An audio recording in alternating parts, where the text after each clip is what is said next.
Assalamualaikum warahmatullahi wabarakatuh. Saya Tania Tanibala dengan NIM C0D018057 ingin mempresentasikan aspek fiskal dari aset lancar berupa beban dibayar di muka. Yang pertama, biaya dibayar di muka, biaya-biaya yang belum merupakan kewajiban perusahaan untuk membayarnya pada periode yang bersangkutan, tapi perusahaan sudah membayarnya terlebih dahulu.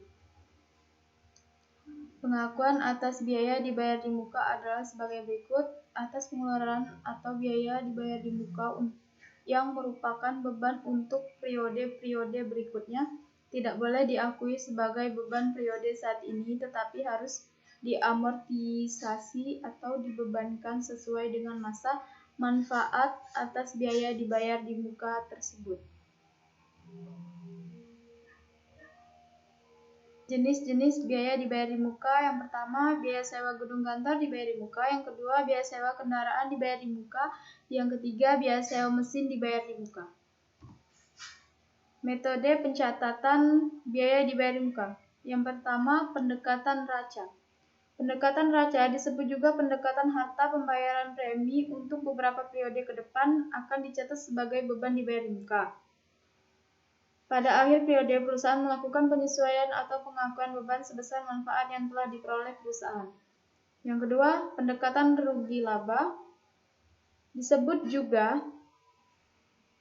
pendekatan beban pembayaran untuk beberapa periode ke depan akan langsung dicatat sebagai beban. Pada akhir periode, perusahaan melakukan penyesuaian terhadap beban yang belum dirasakan manfaatnya oleh perusahaan. Selanjutnya, pajak PPh pasal 4 ayat 2 dari penyewaan tanah dan bangunan. Pajak penghasilan pasal 4 ayat 2 atau PPh final merupakan suatu pajak penghasilan atas jenis penghasilan tertentu yang mana sifat finalnya dan tidak dapat dikreditkan dengan pajak penghasilan terutang. Objek PPh bagi 3, peredaran bruto, omzet penjualan sebuah usaha di bawah 4,8 miliar dalam 1 tahun masa pajak. Yang kedua, penghasilan berupa bunga dari deposit dan jenis-jenis tabungan lainnya. Yang ketiga, penghasilan berupa hadiah seperti lotre atau undian.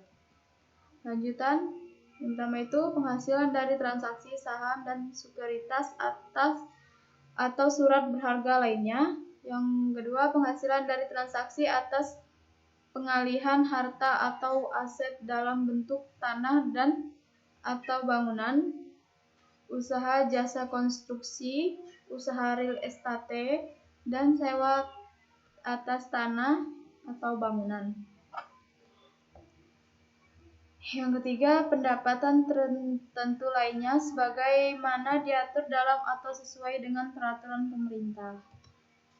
Selanjutnya, pajak PPh pasal 23 dari penyewaan kendaraan bermotor dan aset tetap lainnya. Jenis pajak yang dikenakan terhadap belanja jasa sewa kendaraan. Yang pertama itu jenis pajak atas jasa penyewaan kendaraan bagi wajib pajak bendahara. Yang kedua, jenis pajak atas jasa penyewaan kendaraan bagi wajib pajak badan. Yang ketiga, jenis pajak atas jasa penyewaan kendaraan bagi wajib pajak orang pribadi. Itulah hasil dari presentasi saya akhiri. Assalamualaikum warahmatullahi wabarakatuh. Terima kasih.